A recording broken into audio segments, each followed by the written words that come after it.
The 9/11 Commission published their report in July 2004.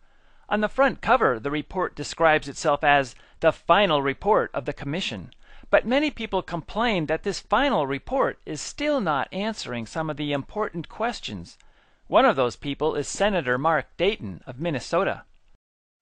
He did more than complain that the report left us with unanswered questions. He went so far as to accuse NORAD and other officials of lying to both the American people and the government. And their commission testimony 20 months later covered up those truths. They lied to the American people, they lied to Congress, and they lied to your 9/11 Commission. He gave a few examples of the lies that NORAD told us.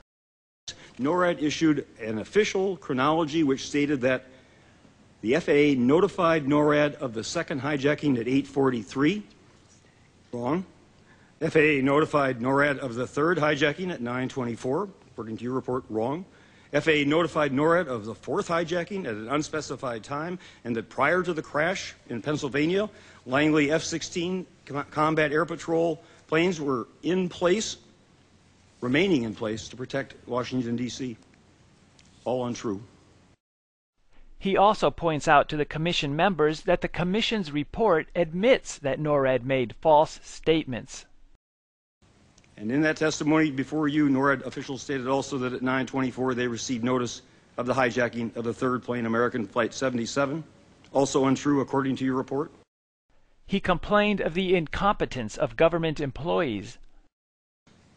But what I find much more shocking and alarming were the repeated and catastrophic failures of the leaders in charge and the other people responsible to do their jobs, to follow established procedures, to follow direct orders from civilian and military commanders. And then they failed to tell us the truth later. An example of the incompetence is that NORAD sent fighter jets in the wrong direction. NORAD Mission Commander ordered his only 3 other planes on alert in Virginia to scramble and fly north to Baltimore. Minutes later, when he was told that a plane was approaching Washington, he learned that the planes were flying east over the Atlantic Ocean, away from Baltimore and Washington. So that when the third plane struck the Pentagon, NORAD's fighters were 150 miles away, farther than they were before they took off. Some people dismiss these acts of incompetence as innocent mistakes. However, Senator Dayton described it this way. This is just unbelievable negligence. Senator Dayton also pointed out that if we allow government officials to lie to us, and if we allow them to falsify documents, and if we allow them to be unbelievably negligent, it doesn't matter how many laws we pass or how much money we spend on commissions or investigations. And we can set up all of the oversight possible at great additional cost to the American taxpayers, and it won't be worth an Enron pension if the people responsible lie to us. If they take their records and doctor them into falsehoods, and if they get away with it. Senator Dayton is just one of millions of people around the world who is disappointed with the American government. He is just one of millions of people complaining about the incompetence, the doctored reports, and the lies. Let's set a good example for the world by encouraging people to question official reports. The 9/11 Commission report tells us that NORAD was incompetent. However, Barry Zwicker, a journalist in Canada, points out that there may be more behind the scenes because nobody at NORAD was reprimanded for their incompetence. Throughout the northeastern United States are many air bases. But that morning, no interceptors respond in a timely fashion to the highest alert situation. This includes the Andrews squadrons, which have the longest lead time and are 12 miles from the White House. Whatever the explanation for the huge failure, there have been no reports to my knowledge of reprimands. This further weakens the incompetence theory. Incompetence usually earns reprimands. This causes me to ask, and other media need to ask, if there were stand-down orders. Zwicker also points out that President Bush told school children that he saw the first airplane crash into the North Tower, and about 20 minutes later, as he was sitting in the classroom, he was told of the second plane crash. From the transcript of a town hall session in Orlando, Florida on December the 4th. Jordan, a third grader. How did you feel when you heard about the terrorist attack? Applause. The President. Thank you, Jordan. Well, Jordan, I was sitting outside the classroom waiting to go in, and I saw an airplane hit the tower. The TV was obviously on. And I used to fly myself, and I said, well, there's one terrible pilot. But I was whisked off there. I didn't have much time to think about it. And I was sitting in the classroom, and Andy Card, my chief of staff, walked in and said, a second plane has hit the tower. America is under attack. And Jordan, I wasn't sure what to think at first. Wait a minute. The President tells us he saw the incredible image of the first plane going in. Nobody saw the first crash on television because no television crews were filming the towers at the time. This particular video of the first crash comes from a handheld camera that was recording to videotape. The television studios did not even know this video existed until hours later. If President Bush is correct that he saw the first plane crash before he entered the classroom, that means somebody was sending live video of the World Trade Center towers to the Florida classroom, and from some other camera. The 9/11 report does a nice job of showing the incompetence and lies of NORAD, but it leaves lots of unresolved issues that are much more troubling. For example, the official story is that fire caused both towers to disintegrate, but no steel-framed skyscraper has ever been destroyed from a fire. How did fire destroy steel buildings on September 11th when fire has never destroyed steel buildings before or since? Building 7 collapsed at 5:30 in the evening. This was another steel-framed skyscraper, and with 47 stories, it was almost half the height of the towers. How and why did this building crumble? No airplane hit it. In May 2002, FEMA released a report in which they claimed they have no idea what happened to Building 7. Since they don't know what happened, how can they tell us Osama was responsible? The official story is that the towers collapsed as one floor hit the floor below it, and then those floors hit the floor below them, causing a chain reaction. However, videotapes and seismic data show that the floors were falling at free fall speed, which is a sign that the floors were not encountering any resistance as they hit one another. How can the floors of a steel building fall on top of one another without slowing down every time they hit another floor? As the floors fell down, clouds of dust were thrown hundreds of feet horizontally. Analysis of this dust by the government shows that it was full of concrete. How did the concrete in these towers pulverize into such a fine dust? And what caused the dust to be thrown hundreds of feet outward? NASA and the U.S. Geological Survey measured the temperature of the rubble 5 days after the collapse. Some areas of the rubble were above the melting point of aluminum. How can a building fall down and leave such incredibly hot rubble, especially with firemen spraying water on it? The editor of Fire Engineering magazine was so disgusted by the government's investigation that he wrote in the January 2002 issue that the investigation was a half-baked farce. The military and FBI are still refusing to release the security videos that show Flight 77 crashing into the Pentagon. Why are we not allowed to see what happened? These are just a few of the unresolved issues of the September 11th attack. There are also unresolved issues about Flight 93, which crashed in Pennsylvania. The official story is that less than 24 Arabs conspired to attack America on September 11th. But even if only one of the points of this video are true, then the conspiracy is much larger than the government claims it was. Let's now take a more in-depth look into some of the events of September 11th. Let's begin by looking at the collapse of Building 7, a 47-story steel-framed building. At 5:30 in the evening, this building crumbled into a pile of rubble. Here's a different view of the collapse. And another view. The person who took this next video decided to point his camera at Building 7 at just the right moment. If you've never seen a demolition of an old building, there's a DVD called What a Blast that shows how buildings are demolished. Notice that the dust comes from the base of the building, just as with Building 7. Also, the building falls down very quickly because the pieces are free-falling. They often cause the middle of the building to fall first, in order to pull the outer walls inward. PBS has a documentary called America Rebuilds, in which Larry Silverstein, the landlord of Building 7, explains what happened. I remember getting a call from the fire department commander telling me that they were not sure they were going to be able to contain the fire. And I said, you know, we've had such terrible loss of life. Maybe the smartest thing to do is pull it. And they made that decision to pull, and then we watched the building collapse. FEMA claims they have no idea why Building 7 collapsed.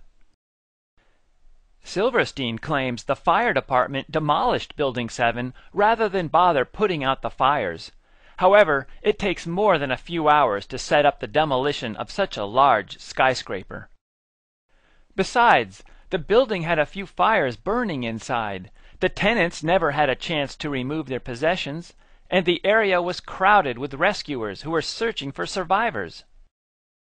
Who would even think of demolishing Building 7 during such a disaster? Don't these suspicious aspects of Building 7 justify a more in-depth investigation? In the 3 business days before the September 11th attack, some wealthy investors made suspicious investments in which they were betting that the price of United and American Airlines stock would drop in value. After the attack, they made millions of dollars profit. Many people assumed that those investors knew the attack was going to occur, and that they decided to take advantage of it. Who were those investors? Within days, government agencies in the United States and other nations began an international investigation to determine who those people were and whether they knew the attack was coming. That international investigation has been going on for 3 years already, and we're still waiting for their conclusion. Doesn't this imply that somebody stopped every one of those investigations? How could terrorists have the ability to stop such important investigations, and in several different countries? The towers did not simply fall down or break into pieces. Rather, as jets of dust flew out the windows at extreme velocity, that portion of the building disintegrated.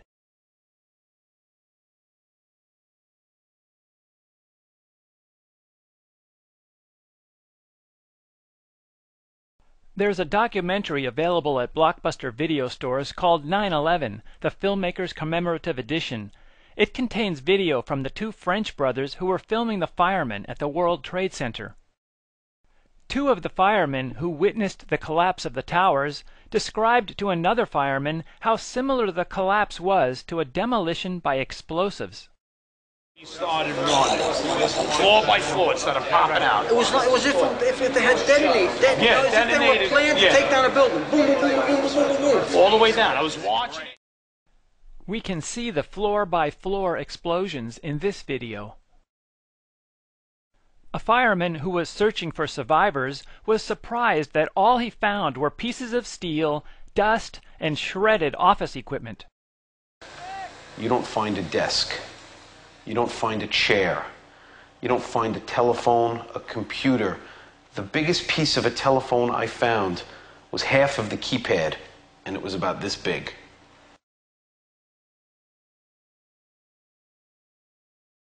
As mentioned earlier, a thermal map of the rubble was created 5 days after the towers collapsed. The view is looking down on the rubble. Obviously, the rubble would be cooler after 5 days than it was on September 11th. Also, firemen sprayed water on the rubble during those 5 days. However, one location in the rubble of Building 7 was above the melting point of aluminum, and so was one location in the rubble of the South Tower. Not surprisingly, smoke came out of the rubble for months. Peter Tully, president of one company hired to remove debris, and Mark Lazoe, president of Controlled Demolition, told the American Free Press that steel had melted at the bottom of the basements in the towers and Building 7. These incredible temperatures are more evidence that explosives were used.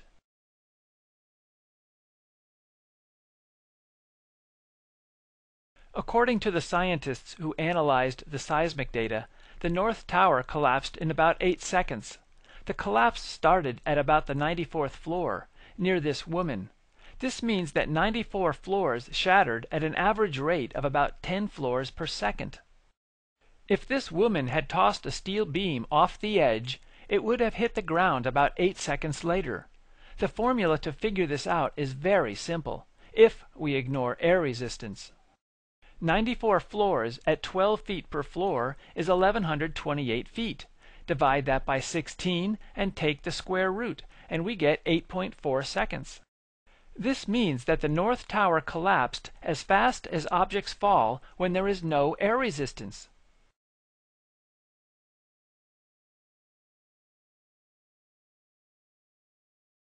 How can steel skyscrapers disintegrate so rapidly?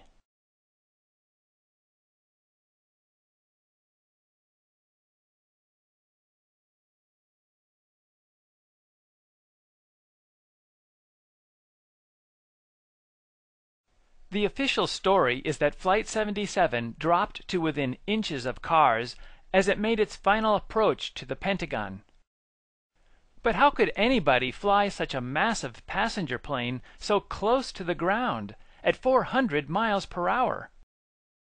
Photos taken of the Pentagon immediately after the crash show a few fires, but there is no hole in the building that is large enough for a Boeing 757. How did the plane crash into this building without busting a hole in the wall, and without leaving debris on the grass? There was no sign of the airplane after the collapse either. This was a Boeing 757, which is 60 tons when empty. However, only a few scraps were found, such as this thin piece.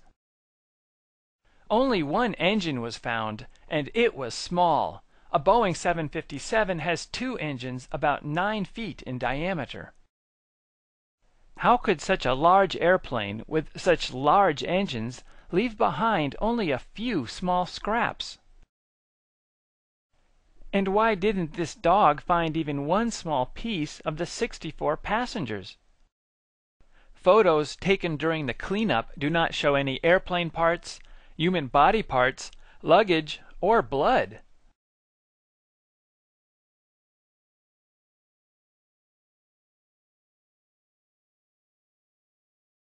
A few minutes after an airplane crashed into the World Trade Center on September 11th, television shows were interrupted to provide us with news reports. But these news reports were repeated over and over, day after day, without interruption. And show it to you again. We were told that Osama was responsible, and his photo was shown to us over and over. But how could a few men defeat our air defense system, and with 4 different airplanes? We were told that fire caused the towers and Building 7 to disintegrate. Show it to you again. But fire had never caused a steel building to disintegrate before, so how did fire do it to 3 buildings on September 11th? And why didn't they show the collapse of Building 7 over and over? Why were some events repeated endlessly while others were ignored? Well, at least the FBI solved the crime within a few days and released the names and photos of the 19 hijackers. Unfortunately, news reports were soon complaining that some of these hijackers were alive. Has this crime really been solved? And why don't the news reports agree on how many hijackers are alive and which hijackers are alive? And why doesn't the FBI remove the mistakes from their list of hijackers?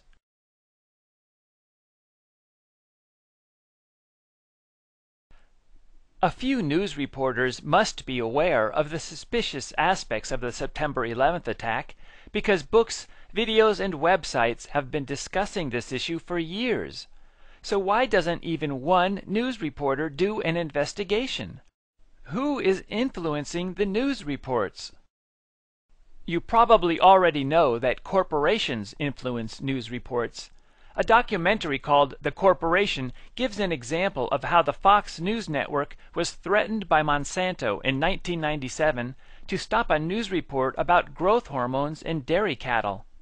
The second letter, and this was even more strongly worded, and it said there will be dire consequences for Fox News if the story airs in Florida. And this time they freaked. They were afraid of being sued, and they were also afraid of losing advertising dollars. To further confuse the issue, in July 2004, the Move On organization filed a complaint with the FCC over the bias in the Fox News network towards Republicans. A Move On advertisement accused Fox of being equivalent to Pravda. However, Move On is not complaining about the bias in CBS, NBC, or other networks. Furthermore, the Move On organization is not providing their members with much information about the September 11th attack. Nor is any other large news or political organization discussing the suspicious aspects of the September 11th attack. Is any large organization truly free of corporate and government influence? This video only scratches the surface to the disturbing aspects of the September 11th attack that suggest our government is not telling us the truth about 9/11. To summarize a few important points, the military and FBI refused to release the security videos that identify the aircraft that hit the Pentagon. The grass in front of the Pentagon remained in perfect condition, even though a commercial jet supposedly crashed into the ground floor. Photos do not show people or aircraft parts from Flight 77 at the Pentagon. The towers collapsed at free fall speed, which means that all the bolts and welds were breaking as fast as the rubble was falling. The building's structure offered no resistance. Building 7 collapsed in the same manner that demolition companies destroy old buildings. Our government claims they have no idea what happened to Building 7. This should justify a more in-depth investigation, but they are ignoring this issue. The rubble at the World Trade Center was sold as scrap metal. Our government violated the law by destroying evidence of a serious crime.